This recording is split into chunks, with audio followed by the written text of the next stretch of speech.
Good evening. Hi, Robin.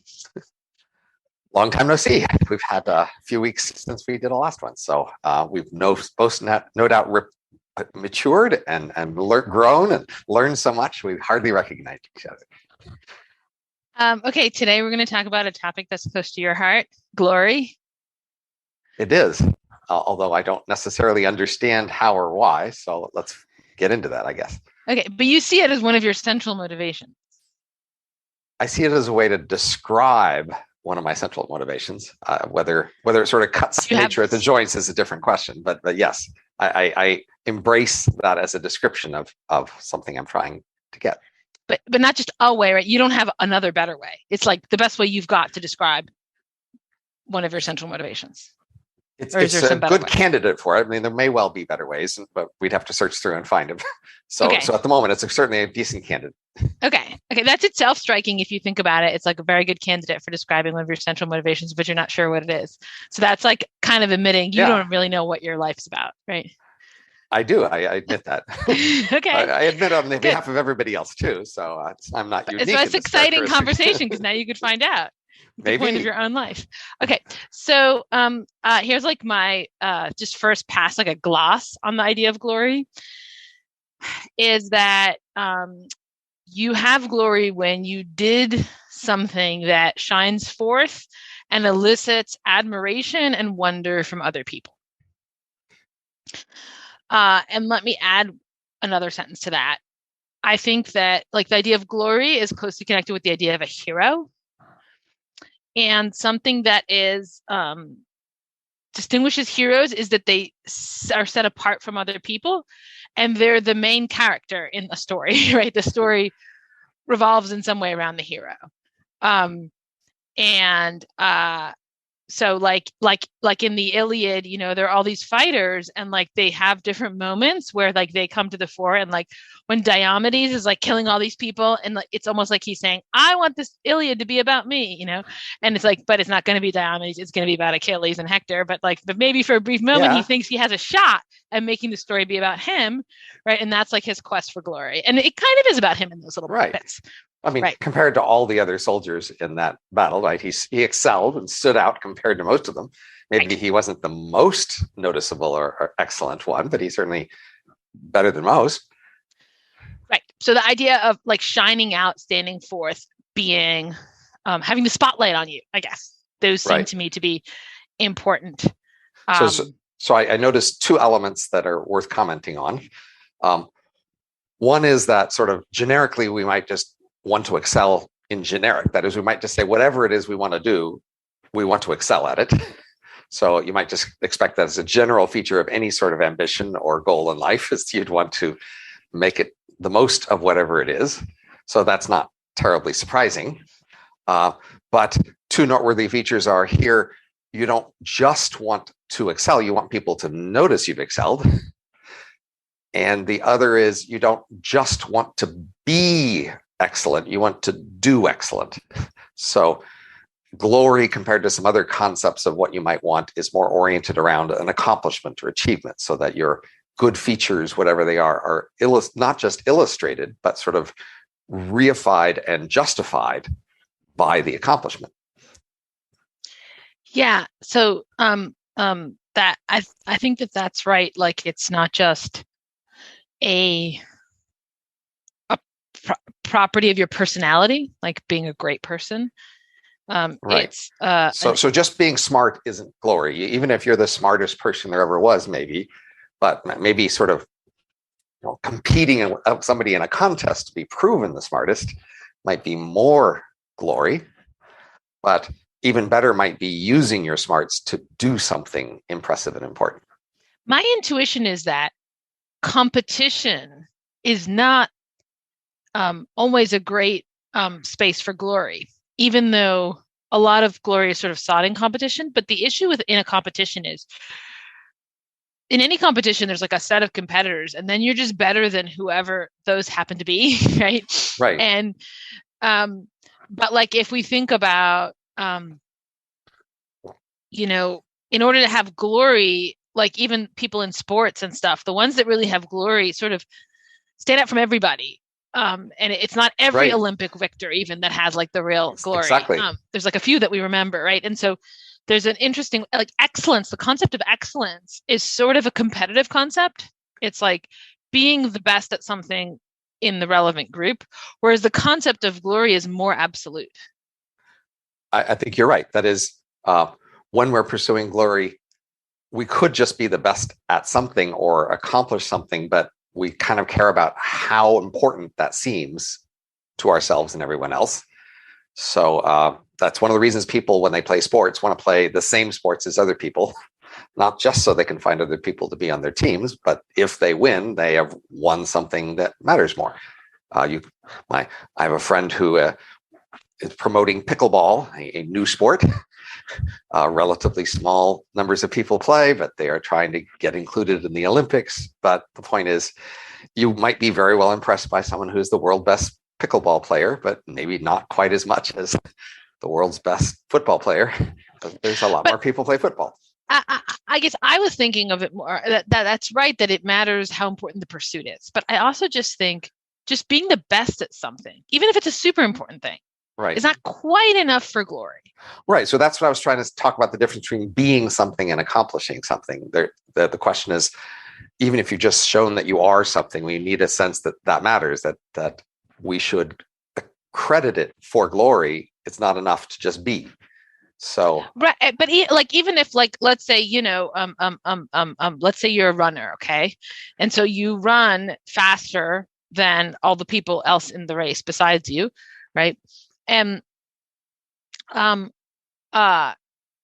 that's something you did, right? You did an achievement of the fast race running, right? But then there's a question, okay, but what makes that a thing that gets accredited for glory? And I think it's like, it has to stand out so much, like not just stand out better than the people around you, but like if you just, if you're just like way ahead of everybody else or something, like so just being the best, and even doing something of significance, it's not quite enough. It's somehow this idea that you're in a class of your own or something, that you're not just winning at the competition that everyone else is competing at, but like somehow you're doing your own thing. I mean, I think that we should distinguish sort of what counts at all for glory from what adds to glory, and what sort of, adds a lot of points. And if we're having a point system of glory, I certainly think that if the thing itself that you are competing on or achieving seems glorious, then merely being slightly better is still pretty glorious. Being, far better would be even more so, but it doesn't mean that if you win the gold medal at the Olympics by a half a second, you are the gold medalist, and that will count for people. I mean, maybe it's a question of like, how long does your glory have to last? Like, so the Greek word, I mean, the Greek heroes all were super into glory. That was a really big thing for them. There's a Greek word, kleos, which really means glory. But it's the origin of the word it's related to our word, I think, loud. It's a word for like sound, right? So it's sort of like people hear about you, people hear about you down the line. Everybody hears about you because your sound is like reverberates, right? And so if you think about like runners, okay, like lots of great runners, but I haven't heard of most of them, but I've heard of Usain Bolt. He really has glory as a runner, and more. And I think he's more glory than some of the other runners who I haven't heard of. So I'd have heard of them, right? So, I mean, I think we should acknowledge that basically glory is a motivation for just a large fraction of people in the world. And a great many of them will achieve a satisfying degree of glory, even though the vast majority of them will never have anything close to an Olympic gold medalist, never, much less somebody who wins 10 of them or something. So, as a practical matter, glory is just all around us. And you might, even think, most jobs, some element of having a satisfying job and a meaningful job will be some element of glory in that job. And it's like micro glory. Well, I don't think we should call it micro. We call the other macro, because I think we focus on like the 10 best people who've ever existed, and we're only going to call that glorious, and everything else is going to be like not good enough. I think that's just not doing justice to humanity. You're a glory egalitarian. Yeah, I want Okay. everybody to be able to get some. Yeah, that's egalitarianism.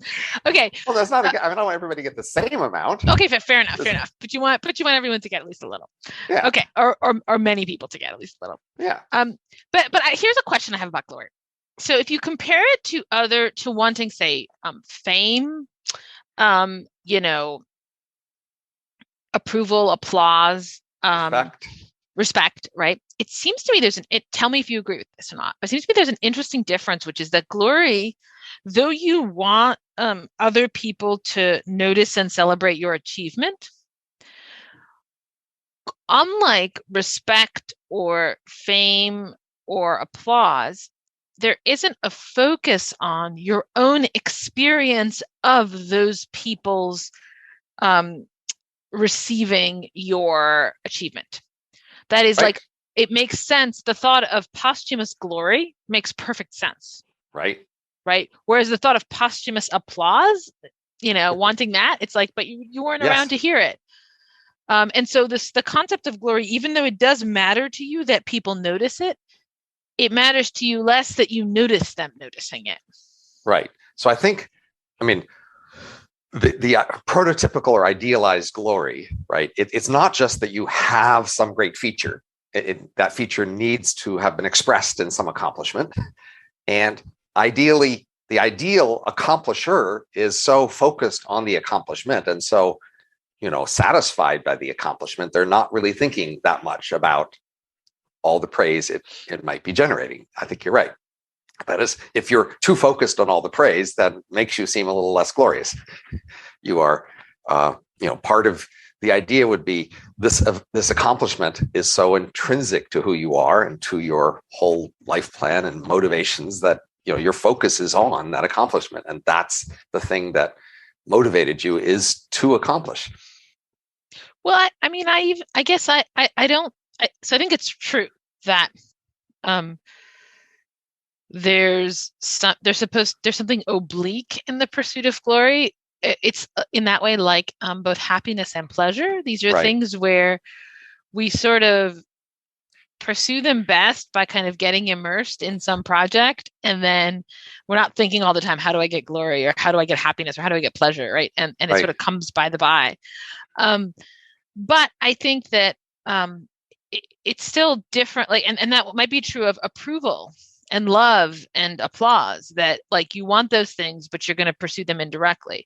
But I still think that even in the kind of intentional content, when you do think about what you want with glory, you're thinking about how you want future people to, be amazed by you, admire you, wonder at you, but you're not in that image also imagining yourself receiving that, right? So glory is just more outward facing, I think. I think, like a lot of status likes things, we are sort of equivocate and split between, wanting the actual praise and the actual recognition versus being satisfied with doing something that should have produced praise or recognition. And if for some reason it didn't, that's okay, because the important thing was the actual thing you accomplished. So maybe in some battle you do a heroic thing and then you die, and for some reason in the battle your record gets erased and nobody ever knew that you did this heroic thing. You still, at that moment of the heroic thing in the battle, might be very proud and satisfied that you have become that hero that you always wanted to be. You might be a little disappointed that nobody will ever hear about it, but I think we vacillate between how important that is there. But even insofar as you want people to hear about it, there's still a question. Do you hear about them hearing about it? Like when Hamlet is dying, he tells Horatio, like, tell my story, right? Which is Hamlet, like, I care about glory. Like, I want people to know who Hamlet was. Absolutely. And in some sense, Hamlet's desire for glory is satisfied through the play or whatever. Or if Horatio told the story, that satisfies Hamlet. And so fully satisfies. It's not like a little bit sad, right? It's like, that's glory. So glory, the scene or something takes place outside of the reception of the person whose glory it is. So if I were a foodie, I would not just like food. I would choose some allegiances of the kinds of food I was into. So just any sort of person in any sort of fandom or world, I think once you're into the world enough, I feel most people don't think it's just enough to be in that world, but they want to choose factions that is there. So I might be into a certain kind of food, maybe fresh food or extra spicy food or something. I would just pick a thing and that would become mine. And I think with respect to glory, I mean, once we realize that we are into glory and glory is important to us, I think we also are going to tend to sort of pick sides like that. We're going to start to talk about niche kind of you want glory. to say, well, this is the kind of glory that's really glorious. And sure, that other glory is glorious in some sense, but I think we're each going to sort of tell our story about why the kind of glory we're going for is really the most extra glorious. And that's kind of a fun thing to do, I think. I mean, and I feel mixed feelings about it because at one level, I just want to stand back and analyze here without taking sides, but I can feel the attraction to taking sides in that way. I don't think it's analogous though, because I mean, the foodie case, like I would think that that's more like specialization, right? Like different foodies are into different kinds of food, but you wouldn't necessarily have to think that your kind is like the best. Right. Well, you might, but you probably would. That is after, I mean, so, you might be a philosopher and I might be an economist. And from a distance, we could say, those roles could have been reversed. Who knows? And we might not like take sides there, but we are tempted to take sides once we have put enough of ourselves into it. We're tempted to say, yeah, mine's a little better. I think mine's a lot better, but I didn't think I thought of you as being more objective. Well, but now we're talking about this temptation and joy sometimes of that sort of partisan choice. And I think that's part of glory here. So part of glory is sort of, putting yourself on the line, like making a choice about such things. So I think a glorious hero at some point makes a choice and they commit to a certain path to glory and they lay it all on the line and they roll the dice and, they have identified with that kind of glory. If you're a soldier and you've chosen war to be your path to glory, then at some point you say, I am a soldier, and you have the virtues of that. Or if you're an intellectual, say, but I don't know. It feels like there's something important about a person who is trying to be glorious, having chosen and identified with their path to glory. Okay, well, let's focus on your path to glory, which is through intellectual contributions. So one question that I had for you is, you associate glory with risk taking, and I find that a little bit mysterious. Like for me, those are not intrinsically connected. And in particular, it's mysterious given your chosen arena of glory. Because it seems to me like, I get how like in a war, you have to like take all sorts of risks, but it's like, if you're just like reading books and writing stuff, like where are the big risks? So explain the connection with risks and how does risk show up in your pursuit of glory? Well, so I think it's widely perceived that an emphasis on glory is a bit more of a male thing than a female thing. And I think that's related to this general perception of one of the key distinctions between males and females across biology is that males take more risks. So the usual idea is that, being excellent has higher payoffs for men. And so they, shoot more for those long shots. And so a function that males perform in many species, the idea is they can just take more risks.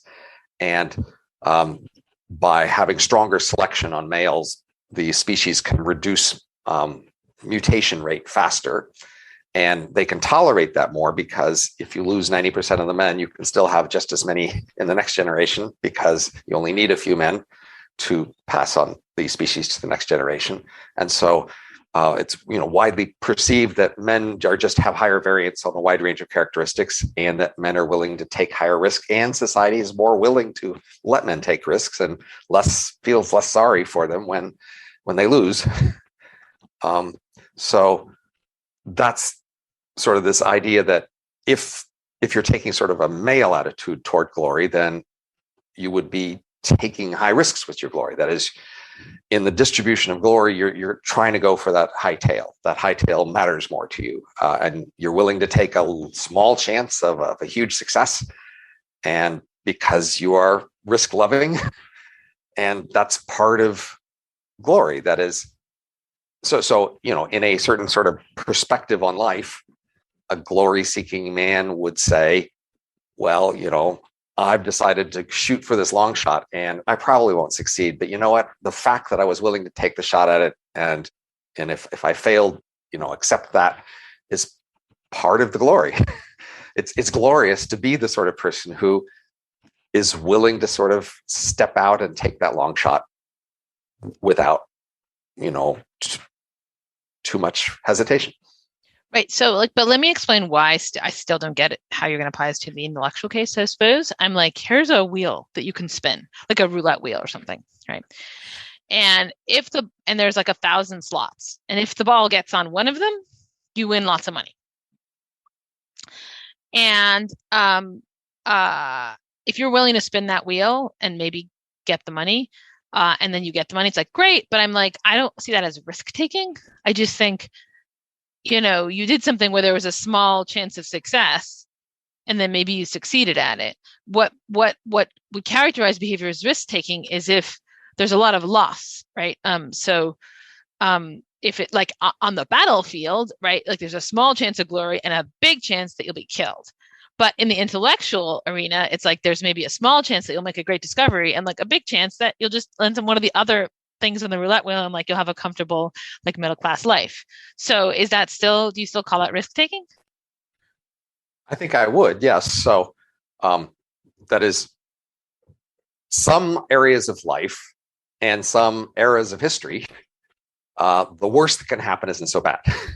Mm-hmm. That's a pretty good thing about being in those areas of life and being in those eras of history is that if you take a long shot and you fail badly, the worst situation is, not as painful as it would be in something else. So I agree. I think, it depends on, this is again coming down to the connoisseur, which kind of glory you're caring about. If you're focused on someone's sort of mental toughness and determination and willingness to go through with something, even when it's terrifying and, legitimately terribly painful, then yes, these kinds of intellectual glory aren't going to give you that kind of glory. So, a battle is much more appropriate for that kind of glory. If the key thing is to show that I had determination and I didn't back down and I knew it was likely to be really terrible and I still went for it. And if it's that sort of character, that's the key point of the glory, then intellectual thing isn't going to do that.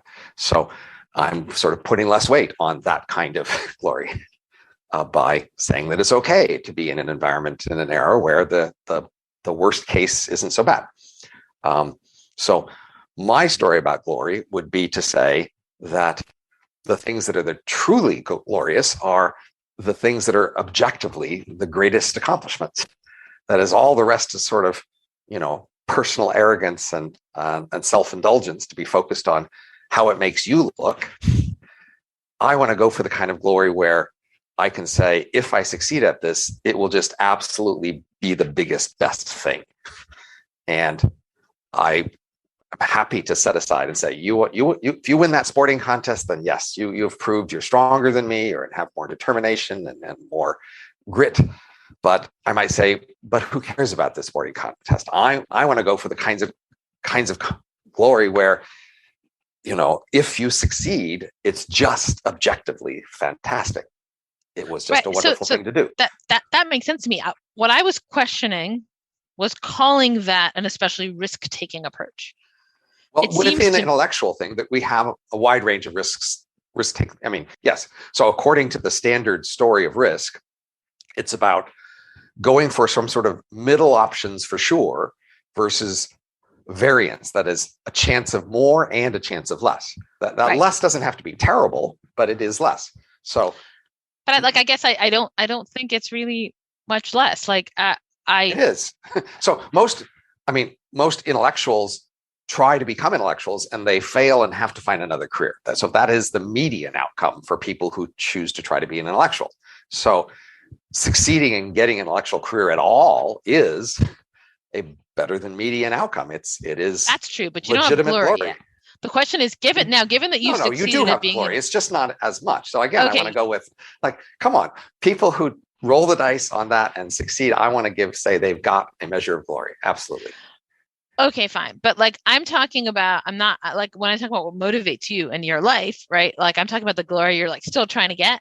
Right. And the point is that it seems to me that if you don't get that glory, like it's like the rolling the roulette wheel, where I would say, like, well, you just have some extra you can get. And there's not big like costs to you. But maybe it's just like small costs, and that's good enough for you to call it. Like, it's like if when you roll the roulette wheel, if it doesn't land on one of the things, like you get like pinched slightly or something, and you're like, well, you took a risk to get that reward. I mean, I think that even tenured professors have some somewhat big things at stake. That is, if you really roll the dice as even a tenured professor, the bad outcome is your colleagues decide that you were a waste and they're sorry they ever hired you, and you're just a lost cause, and you're no longer producing anything of interest, and nobody wants to invite you to anything, and nobody like wants to associate with you. That could totally still happen, and you could get glory because they could just all be wrong. Of course. But the point is, that's, from a human point of view, a substantial cost. It's a real cost. And that's a cost most intellectual tenured professors aren't willing to take. Most of them do actually like stay within their prior worlds of research and follow their prior paths and maintain prior connections because they are afraid, rightly, of losing those things. Okay, I want to switch over to the question about the objectively greatest accomplishment, because one thing I worry about is, like, are you just smooshing like you're romantically attached to the concept of glory, but it doesn't really fit the thing that you're doing? Because if I think about like the objectively great accomplishments, if I think about objectively great, like scientific accomplishments, and I think about, what it is for those accomplishments to be like handed down, right? Like, Archimedes or Newton or Einstein, Pythagoras. It doesn't matter who did those things. And we could easily just forget who it was. Like, if we didn't call it the Pythagorean theorem or something. I mean, of course it was, who knows if it's actually Pythagoreans broadly, right?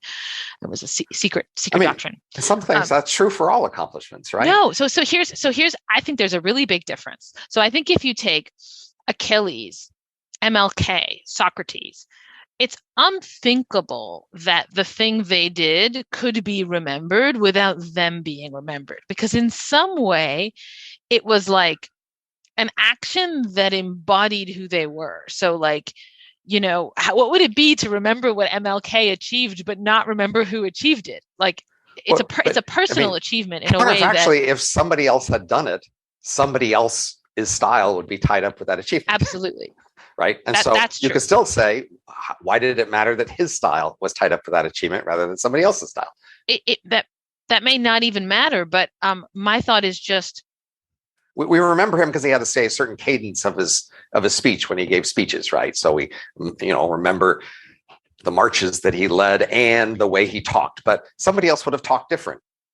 Right. But so I think that there's a question of what is the thing that is remembered, and we can distinguish between an action and like the product of the action. Right. So like, say there's Einstein acting, like in the sense of he's doing some math, he's thinking, right? Those are the actions that he performed. And then there's like the product, which is like the thing that he discovered.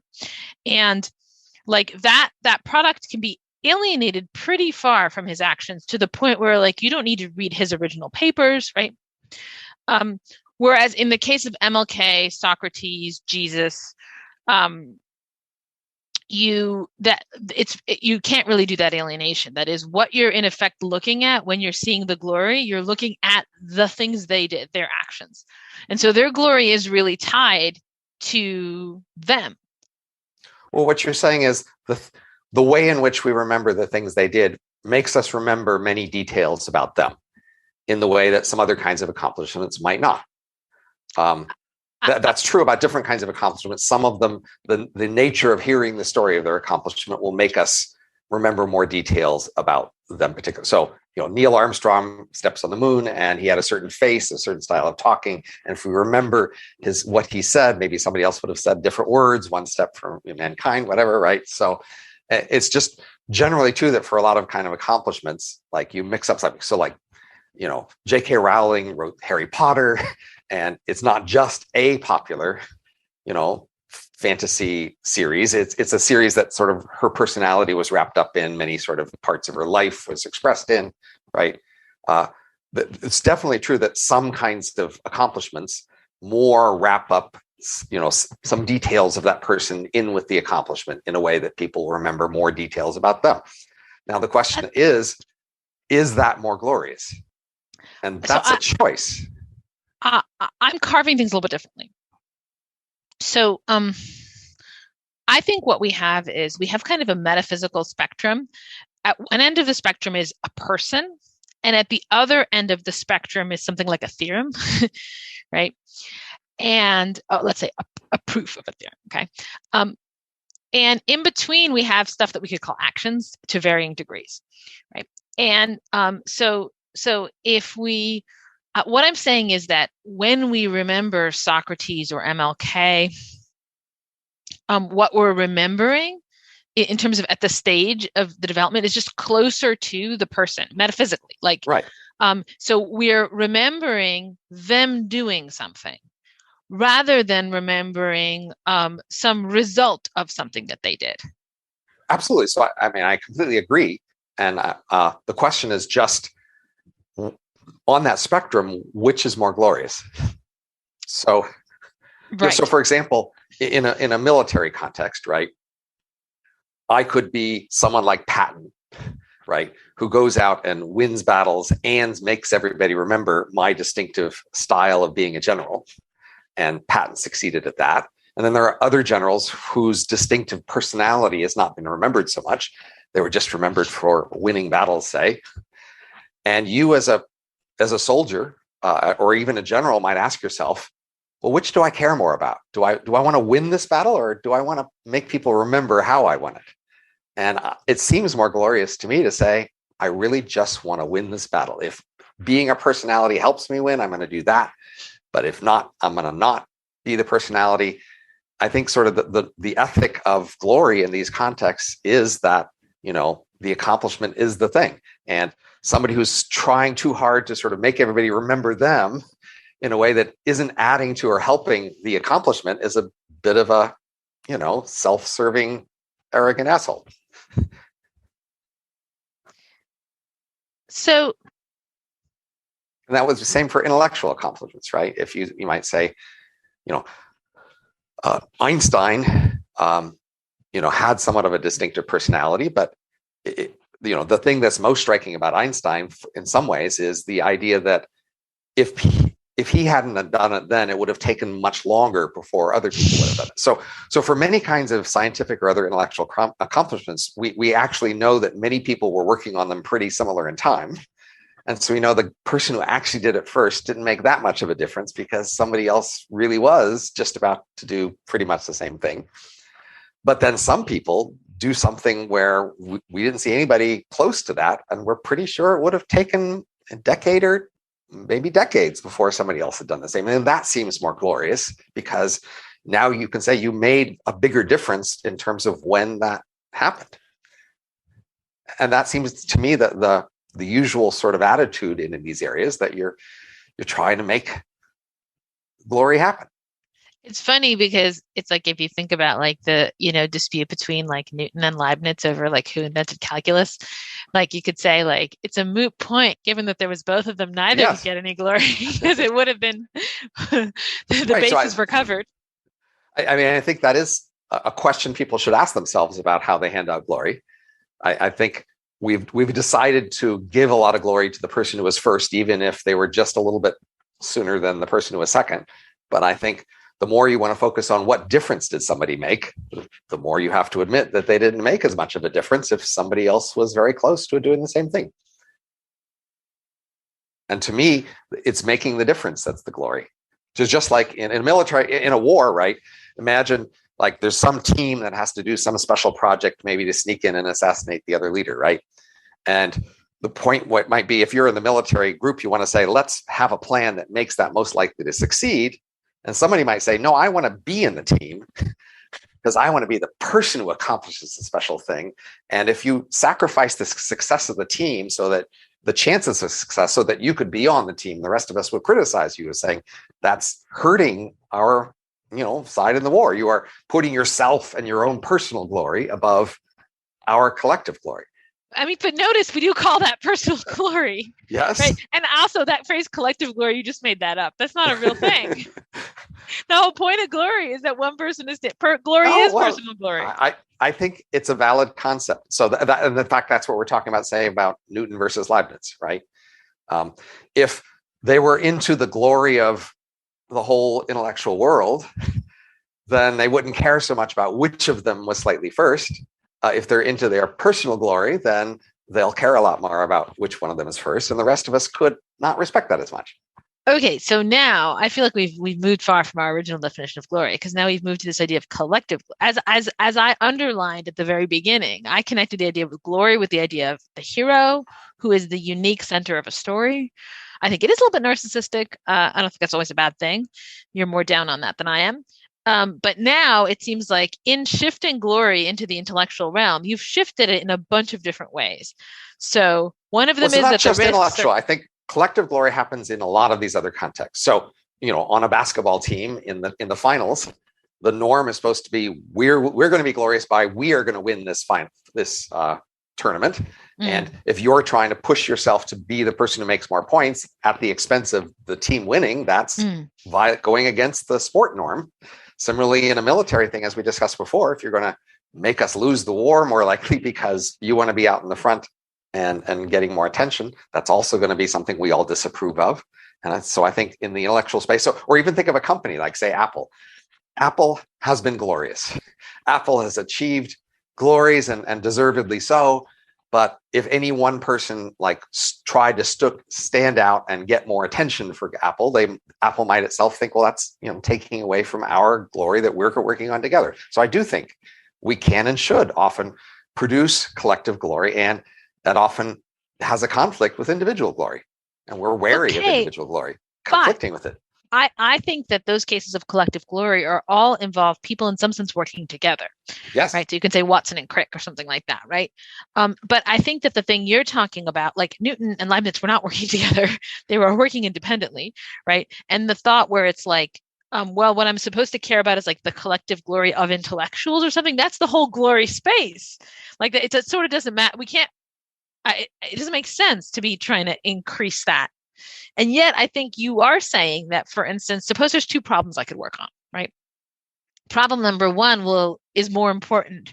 And so it will give me like a lot more glory, but I'm only like a little bit ahead of the other people in problem number one. So if I don't work on problem number one, somebody else will quickly solve that. Problem number two, like, unless I try to solve it, like it won't be solved for 100 years. Now it's not as important as problem number one, but you think there'll be a strong case for working on problem number two, right? And that I'm somehow maximizing glory overall by doing that? Yes, absolutely. So I mean, think about in a military context again. If you just rush out like shooting or blazing or swinging your sword, and you like are very dramatic, and everybody notices you because you're right at the front, but by doing so, you make your side more likely to lose. I think the people on your side should look down on you and disapprove of that. I think the things that soldiers might well call glorious would be when a soldier is making the choice that makes them personally less visible, that will make the team more likely to win. If they hear a story of that, that's something they respect more and is objectively more glorious to them. I think the thing I'm not getting is where the team comes in when you're talking about the entire intellectual space. There is nobody that all the intellectuals are fighting. We're not like a set of superheroes that fight like the bad anti-intellectuals or something. This is it. We're the whole thing. Well, you don't need an enemy to be a team. Okay. But I mean, like the way that you were just cashing it out, it's like, well, then our side will lose or something. So I was giving you a military example, but right. But I'm okay with thinking about sort of the glory of humanity. I want humanity as a whole to be glorious, and I want alien civilizations, when they eventually hear about us. So now it's the alien intellectuals on the other when planet they hear about what fighting. we did and how we chose that, they will admire how we stuck together and how we tried our best to accomplish as much as we could. And even if there are no aliens, we would like our descendants to look back on us and admire how we promoted together our intellectual progress, to hand them a legacy of what we have discovered. Okay, but say like the aliens come to you, right? And they're like, we'd like you to be an intellectual on our side. We'd like to import you to our side, right? And we're going to give you like way better resources and intellectual opportunities, and you're going to discover way more awesome stuff among us. And also you get to like somehow take all your friends with you, so you're not like sad and lonely or whatever. Let me predict that you would go for that. I might. Well, so there's this concept of the Republic of Science, right? Mm-hmm. And they're analogous, probably, concepts of the community of philosophers, right? I would think that you as a philosopher would see it to be admirable to do something that promotes philosophy in general, even if there's not a competing anti-philosophy out there that you're going up against. You would still feel that you're part of this community that is trying to together accomplish important things, and you would admire and praise somebody who made good choices and took chances and had high ability and succeeded at, helping all of philosophy. I mean, the question here is whether the concept of glory is still getting a grip, right? And I was calling that into, you were like, well, there could be group glory, and all of your examples involve not letting your team down. And then I'm like, okay, but if your team is all of the intellectuals, how is that even a team? There's no way to lose. And then you're like, we could be fighting the alien intellectuals. And then I'm like, hey, let's say they ask you to betray all humanity, you do it. And you're like, yeah, but that's because I'm like, my bigger team is like all of intellectuals. But now I'm like, okay, who are we fighting again? I think you can identify with a group without there being an anti-enemy group. I mean, I totally agree with that. But I guess what I'm not sure is that at that point, there's such a thing as the glory of the entire group taken as a whole, where that can be either smaller or bigger when you're not comparing it to anything. I just sort of don't. You're comparing it to the counterfactual versions of a self. What it would have been instead had you not done the more glorious thing. I see. So really, like, I mean, the idea is like, you want, let's say, humanity to have as much glory as possible. And you think the important achievements for humanities, let's say, are intellectual achievements. And so it's kind of altruistic, your pursuit of glory. But I mean, the concept of glory makes that less so, in the sense that, you can be trying to pursue glory. So there's, in many sporting contexts and other contexts, we have this concept of the glory of the group, and that glory then goes to individuals who we credit for having promoted the glory of the group in the best possible way.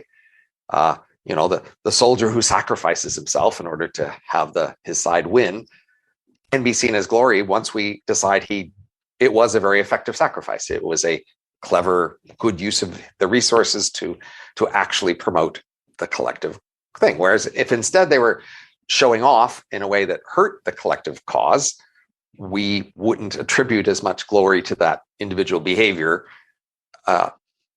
because we would see it as, grandstanding. Right. So I agree that quite often what gives a person personal glory is the fact that they did something for the group. But it still doesn't seem to me that it's group glory, which is the concept that you want. That's the concept that doesn't make any sense to me.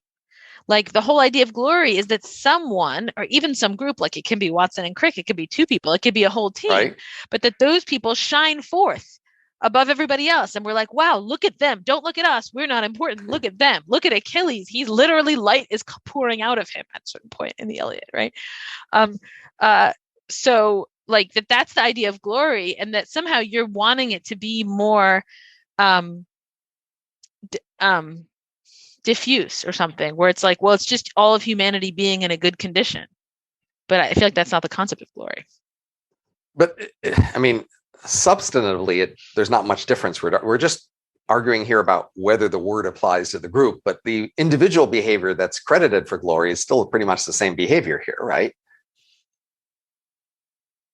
Are we disagreeing about which individual Yeah, I mean, behavior is going to be I called think we glorious? are disagreeing a little. So maybe this is the point. Like, um, if I solve problem number one, which is the bigger problem, like you think the group should accord me less glory than if I solve problem number two, Right. even though problem number two is a smaller problem, but because I'm putting us more ahead by solving problem two. Right. And so that's sort of like your view about the distribution of glory, like the So correct distribution. let's separate glory into several components. One component is how extreme an ability your accomplishment shows that you had. So you have extreme smarts, extreme knowledge, extreme stamina, extreme social connections, right? Various kinds of accomplishments can just show more extreme ability, right? That's one component. And you might have argued that would be the only component to glory. And another component of glory, I would say, is some concept of value, i.e., what value did this accomplishment produce? And that concept of value is generally going to be sort of with respect to some larger group, like not just what value did you achieve for yourself, but what value did you achieve for a larger group than you're in? And then we want to ask about marginal value, that is, doing this thing, how much of a difference did it make? And if we trace through the overall effects, then we might realize that some things that seem small were actually larger as we credit them for their overall effects. So this thing about the bigger thing that somebody else would do sooner, then a full evaluation of its value is smaller, even if it's a bigger thing, because it doesn't make as much of a difference. Somebody else would do it again soon.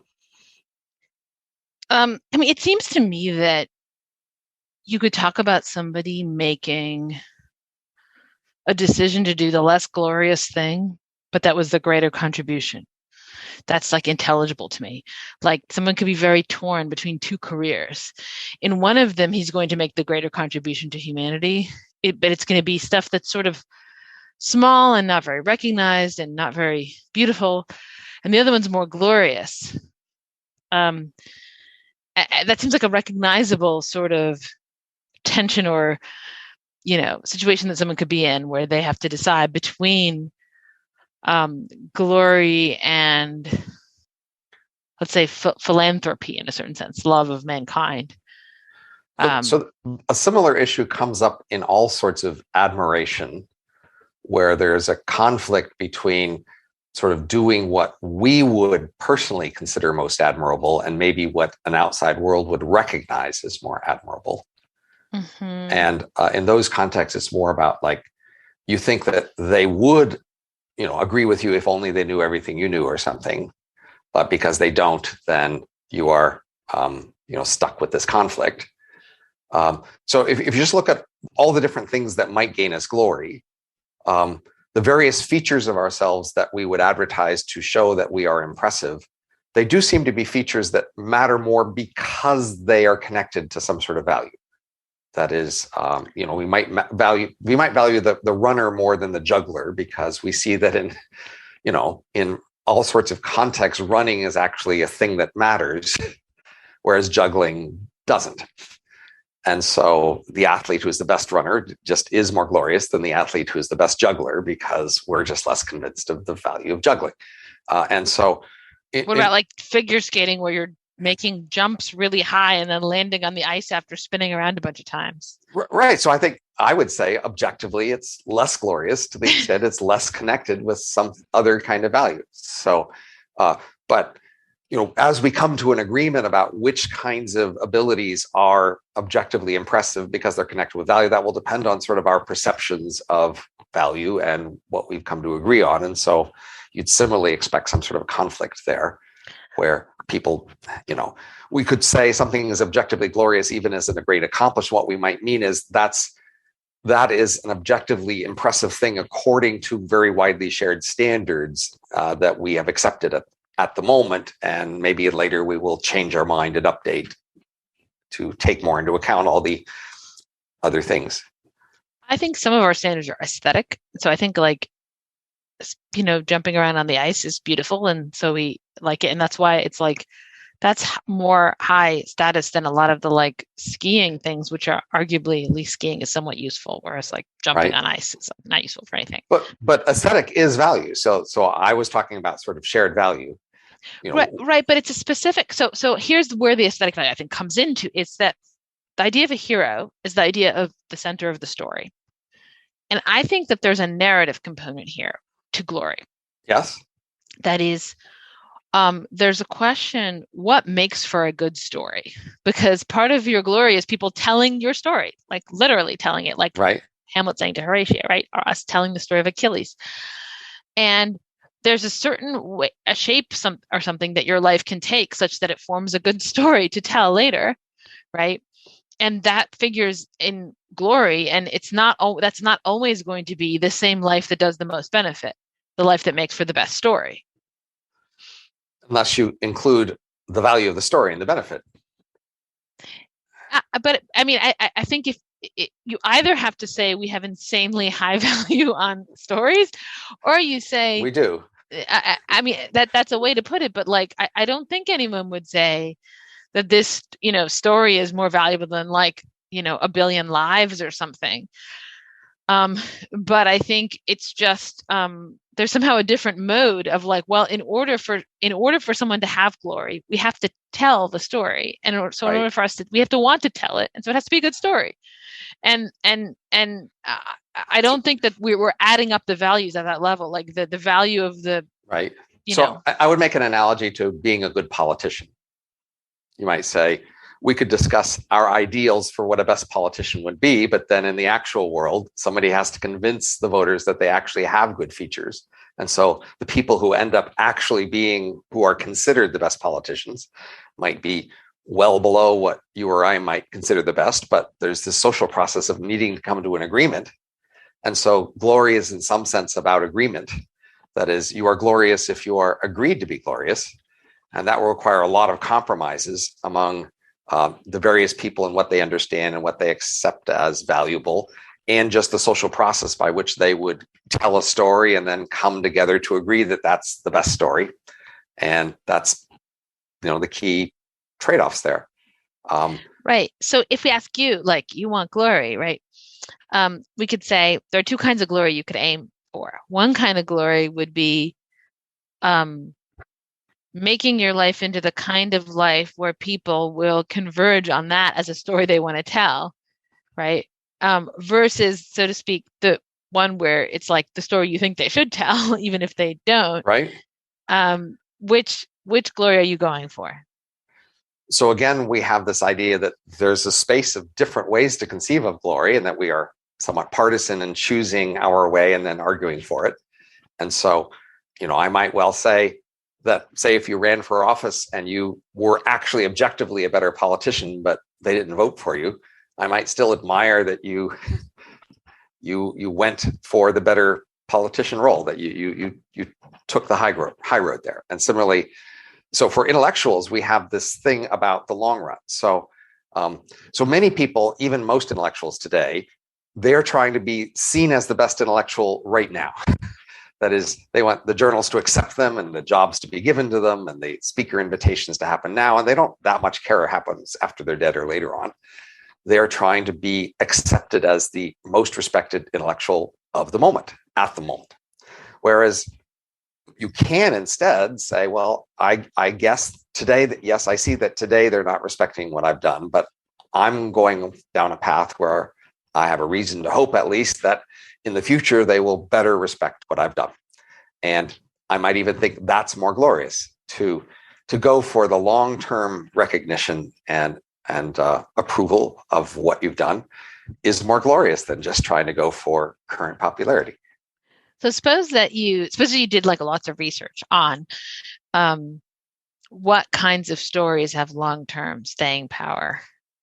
And like, so this has come up, this is controversy right now on philosophy Twitter, because a philosopher, Jason Stanley, said, I would consider myself a failure if people weren't reading me in 200 years. And then a lot of people took offense at this.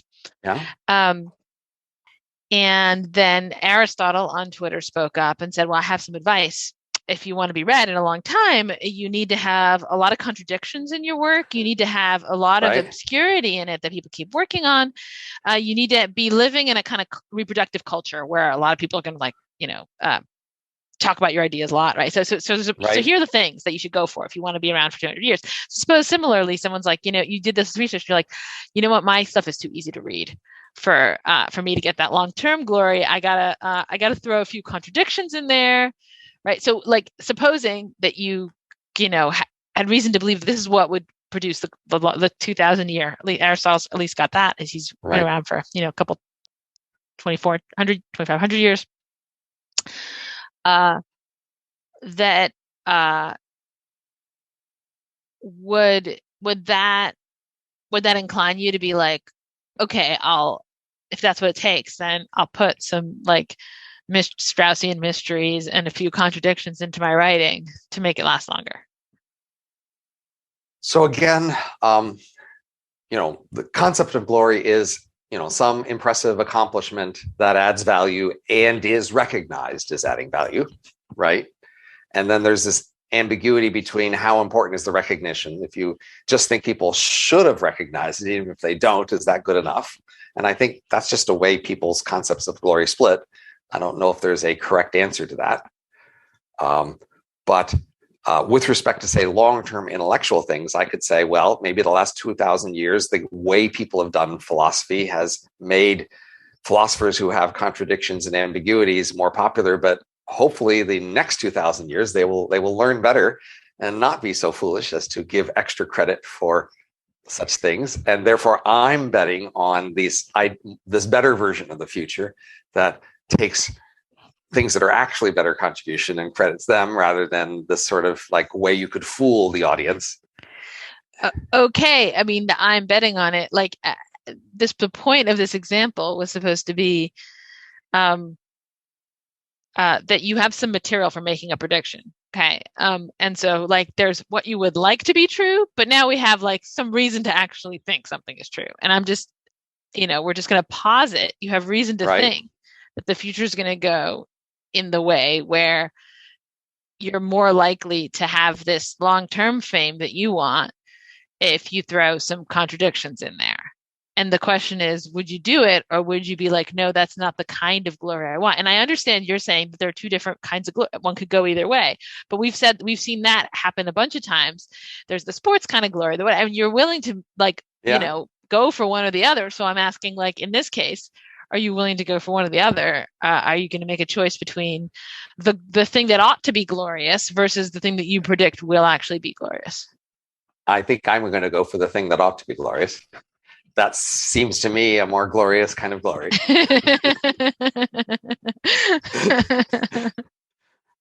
Okay, we should stop soon, but I want to ask one last thing. Please. So you and I have a glory dispute with respect to Wordle. Okay. A standing dispute, right? When we play Wordle together, when there's the option of getting it in fewer, but we know, let's say it's one of 6 words, right? And so we could guess one of those 6 words, and then we have a chance of, say, getting it in 3, versus you might go through the extra work of figuring out what word is it that you can guess such that you're sure to get it in 4. And I'm inclined to be like, let's figure out that word and make sure we get it in 4. And you're inclined to be like, let's try and go for get it in 3.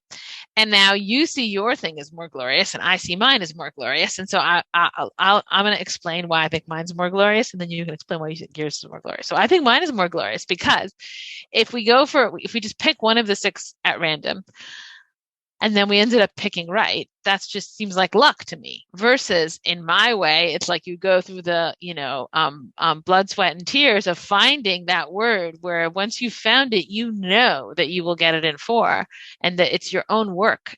You know that it's a product of your soul to get it in 4, and thus that seems more glorious to me. So I think a key choice in a lot of these sorts of accomplishments things is, how much detail do you think the audience will be able to see in order to judge the quality of your accomplishment? So in some kinds of things that I care more about, I just think the audience should just be looking more at like, what did you accomplish, and not caring that much exactly how you did it. And if I'm trying to sort of be glorious to that kind of an audience or with that kind of a metric, then I'm looking for just the big wins, and I'm willing to have luck be part of that if that's my best strategy for the big wins. Now, if people see all the details and saw that I just took a chance, they might be less impressed with the ability I showed in taking a chance. But the question is it about my showing off my abilities in each and every little thing I do, or is it about the thing I'm going to accomplish? And I'm a little discouraged by people who just are so focused on showing off their abilities that they don't try to accomplish things. And so one of the things that actually always bugged me a lot in my life is when people say, "You sure seem smart." And I go, "Yeah, but I was trying to accomplish things." Did you like any of my accomplishments? And if I've just succeeded in making you think I'm really smart, but you don't think I actually did anything, I feel like a failure.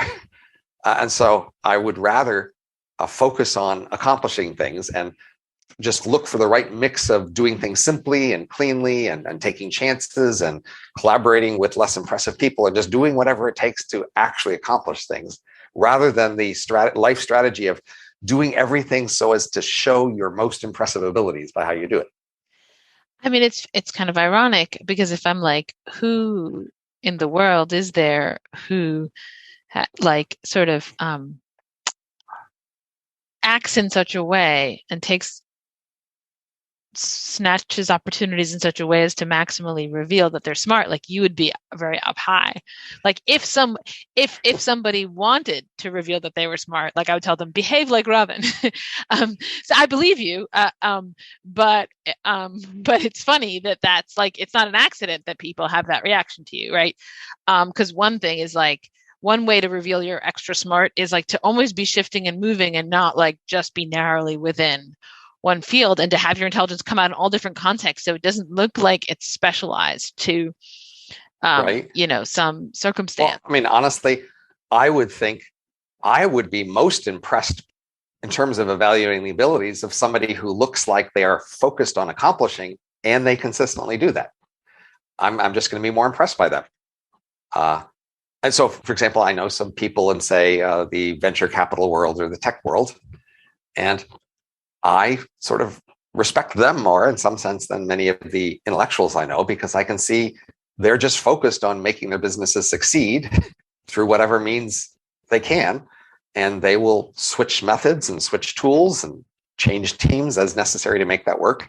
And I see that they consistently accomplish things that way. And I have to infer, wow, if they were trying to play the game of just really impressing you, they could probably do that, but they're instead trying to accomplish things. And my hat's off. Like, that's the people I'm most impressed by. I don't think it's that you seem like you're playing the game of trying to impress people. I think it's that. So if I think about students, okay, the students that like most impress me, it isn't always the ones that accomplish the most. Because sometimes it's like some students are like, they consistently accomplish a good result. But sometimes there's students where you can sort of just see that there's a lot more there under the surface than what's coming out, right? And it's not that they're not trying to show you that or something. That's not. But it's just the way, like it's partly Okay. the fact that there's like a lot of variance in how it comes out, and there's lots of failure mixed in there with it's not a consistent success story, right? That often can be more impressive.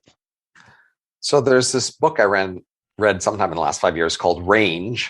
I think I may have recommended it to you before, just about, how specialized you should be and at what point in your life you should choose to be specialized. And it's a topic I've thought about for a long time, because I have a wider range than most. And there's the question of what's the point of range? So early in life, and in sort of more high risk things, it does seem like range is productive in the sense that if you're going to be an athlete and you commit too early to your sport, that probably hurts you. You probably should keep your options open until you get better indications. And then learning a bunch of different sports sort of broadens your abilities and will make it easier to learn whatever you learn. But it may well also be true that range is impressive and that, people like me tell ourselves stories about why range is useful, but we're actually following this strategy of range because that's in fact our best shot at being impressive. That is, people who can do a wide range of things moderately well might just be objectively more impressive than somebody who can do one particular narrow thing very well. And if you want to be more impressive than they can be, you'll have to go the range strategy. You'll have to try to do a wide range of things to be in that game. So, that I have to admit that that's possible, that my reasons I give myself for wide range may not actually be justified. I may be choosing my range to be impressive. I doubt it. I don't think it's either one. I think it's just that you're interested in a lot of different things. And so that moves, shifts you around. But the evolutionary pressure to produce that interesting wide range could have come from how it's impressive. So it's well known that like humans are surprisingly general and broad compared to most animals. And there's this question, why is it that humans were able to be so broad and why did their minds get designed to be so broad? So it could be there's just some, element of mind design and we came across it and it just happens to allow breadth for relatively cheap. And so that was just a handy thing. Or it could be that because we had so many different environments we had to go into, that there was a selection for range, a selection for the ability to do a wide range of things. Or it could be that humans were mainly selected for impressing each other. And even though being specialized was more useful, having a wide range was reliably more impressive. And that's why we have the range. It seems like the kind of impressiveness of having a wide range, though, is really quite different from glory. Well, glory is, some combination of being impressive via an accomplishment. That's what we've been discussing. It's via an accomplishment. I think that's right. So I think that the wide range is impressive. It's like there's two different ways you can value someone. You can value them in potentiality or in actuality, right? And the impressiveness of intelligence and range and all of that is the impressiveness of potentiality. But the accomplishment, I think some people accomplish in a wide range of areas, and they are, in fact, more impressive for the range of their accomplishments. That's true, but it's still, the glory is still, I think, lies in whatever it is that they accomplished. No, I think there's an added glory from accomplishing a wide range of things.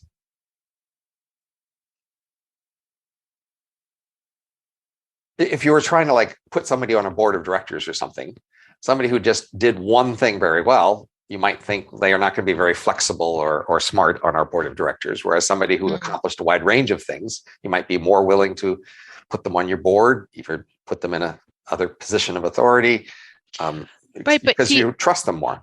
Notice how what you're doing is you're looking at who would we put on the board? That is, you're looking at what use can we make of someone? But I think that's what glory is about. Glory is just about admiring. It's just you stand back, you admire. You're not thinking about would I hire this person or something. That ship has sailed, right? Often the person's dead. So I think if you're finding yourself in the mindset of who would I put on the board or whatever, that's right. Not the glory mindset. That's the hiring mindset where you're looking for talent and potential. If you're thinking who am I most impressed by in history, if we bring up, say, Aristotle, and we'd say, not only did Aristotle do a lot of stuff, but he did a lot of stuff in a lot of different areas. Would you like to have a conversation with him? I think that carries weight with me. I'd say, yeah, I want to have a conversation with a guy who not only seemed pretty smart about something, but seemed pretty smart about a lot of different things. But notice now it looks like you're hiring Aristotle for the purpose of having a conversation with you. And I still think that that's not what glory is about. Glory is just about admiring. You don't need to do anything with it. It's just, you just stand back. You're just wow. But awesome, you're admiring awesome some package of abilities revealed through an accomplishment. So the question is what would be the test of those abilities? I don't think you're admiring the abilities. I think you're admiring what was achieved, right? Well, I think it's the combination that you're, in fact, and people are not really willing to admit that it's that combination. So that is sort of the part of the essential ambiguity and glory? Is it for the characteristics that are shown by the accomplishment, or is it for the accomplishment independent of the characteristics? I think we have to end on that quizzical note in the hope that future generations will want to listen to this podcast because it ended in an aura of mystery. And the range of topics we covered, of course. Exactly. All right. Take care. Bye.